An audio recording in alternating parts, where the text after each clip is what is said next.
KSRTC ജീവനക്കാരിൽ നിന്ന് മോശം പെരുമാറ്റം ഉണ്ടായാൽ നമുക്ക് എന്തൊക്കെ ചെയ്യാൻ പറ്റുന്നുണ്ടെന്ന് നോക്കാം.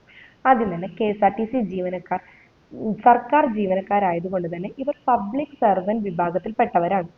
യാത്രക്കാരോട് മോശമായിട്ട് സംസാരിക്കുക, അപമര്യാദയായിട്ട് പെരുമാറുക, ഇറക്കി വിടുക, അനാവശ്യമായി യാത്രക്കാരുടെ കാര്യങ്ങളിൽ ഇടപെടുക, ഇങ്ങനെ എന്തെങ്കിലും ഉണ്ടെങ്കിൽ അതിനെ നമുക്ക് മിസ്കോണ്ടാക്ട് ആയിട്ട് കണക്കാക്കാം.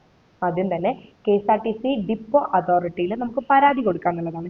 ഇനി നമ്മുടെ പരാതി കാര്യമായിട്ട് പരിഗണിച്ചിട്ടില്ല എന്നുണ്ടെങ്കിൽ കെ.എസ്.ആർ.ടി.സിയുടെ തന്നെ വിജിലൻസ് വിങ്ങിലേക്കും നമുക്ക് പരാതി കൊടുക്കുക എന്നുള്ളതാണ്.